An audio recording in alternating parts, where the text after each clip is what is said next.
ഉള്ളത് എറണാകുളം ജില്ലയിലാണ്. എറണാകുളം ജില്ലയിലുള്ള ഒരു വാഴ കർഷകൻ്റെ അടുത്താണുള്ളത്. നമ്മൾ ഈ വാഴ ലാസ്റ്റ് ഒരു മാസം മുന്നേ വന്ന സമയത്ത് ഈ ഭാഗത്ത് വെള്ളം കെട്ടി നിന്നിട്ട് ഒരു പ്രശ്നം ഉണ്ടായ ഒരു സ്ഥലമായിരുന്നു. പ്രത്യേകിച്ച് എന്താ വെച്ചാൽ ഫോസ്ഫറസിൻ്റെ ഒരു ഫിക്സേഷൻ കൂടിയൊരു ഏരിയ ആണിത്. അപ്പോൾ എന്താ വെച്ചാൽ മണ്ണിൻ്റെ അകത്തേക്ക് വേരുകൾക്ക് ഇറങ്ങാൻ പറ്റാത്ത ഒരു ഇഷ്യൂ ഒക്കെ ഉണ്ടായിരുന്നു. അതേപോലെ തന്നെ മണ്ണിൻ്റെ അകത്ത് നമ്മുടെ പുളിപ്പും ഇതിൻ്റെ പ്രശ്നം ഉണ്ടായ ഒരു വാഴയായിരുന്നത്. അപ്പം നമ്മളുടെ വീഡിയോൻ്റെ അകത്തൊക്കെ നമ്മളിങ്ങനെയുള്ള പ്രശ്നങ്ങൾ നമ്മൾ ഒരുപാട് ചർച്ച ചെയ്യാറുണ്ട്. അപ്പോൾ ആ തരത്തിൽപ്പെട്ട ഒരു വാഴയാണിത്. അപ്പോൾ ഈ വാഴേൻ്റെ അകത്ത് നമ്മൾ ചെയ്തത് എന്താ വെച്ച് കഴിഞ്ഞാൽ സാധാരണഗതിയിൽ നമ്മൾ കൊടുക്കുന്ന വളത്തിൻ്റെയോടൊപ്പം തന്നെ ഫോസ്ഫറസിൻ്റെ ഫോസ്ഫറസ് സോലുബിലൈസിങ് ബാക്ടീരിയ അടങ്ങിയിട്ടുള്ള നമ്മുടെ ഗ്രാനുവൽ വളം, അതായത് പിന്നെ പോസ്റ്റർ എന്നുള്ള വളം നമ്മൾ ഏകദേശം ഒരു 4 കിലോയുടെ വളമാണ്. ആ വളം വാഴയ്ക്ക് ഏകദേശം ഒരു 20 ഗ്രാം കിട്ടുന്ന രീതിയിൽ വളത്തിൻ്റെ കൂടെ മിക്സ് ചെയ്ത് ഇടാൻ വേണ്ടി ശുപാർശ ചെയ്യാനാണ് ചെയ്തത്.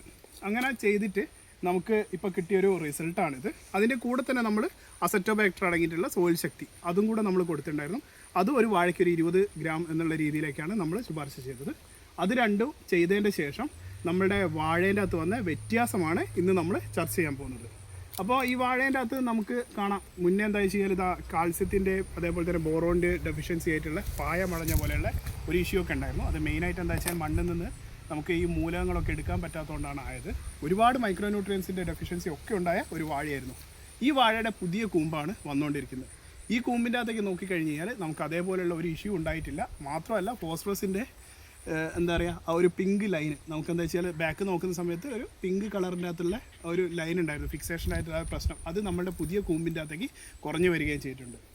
അപ്പോൾ നമ്മൾ ശ്രദ്ധിക്കേണ്ട എന്താ വെച്ച് കഴിഞ്ഞാൽ നമ്മൾ കൊടുക്കുന്ന വളം അത് ചെടികൾക്ക് കിട്ടുന്നുണ്ടോ ഇല്ലയോ എന്നുള്ളത് നമ്മൾ ഉറപ്പ് വരുത്തണം. അപ്പം നമ്മൾ ചേർക്കേണ്ടതാണ് ഇങ്ങനെയുള്ള സമയത്ത്, അഥവാ ന്യൂട്രിയൻസ് കിട്ടുന്നില്ല എന്നുള്ളത് നമ്മൾ കണ്ടു കഴിഞ്ഞാൽ ചേർക്കേണ്ടതാണ് നമ്മളുടെ ഇതേപോലെയുള്ള ജീവാണുക്കളെ.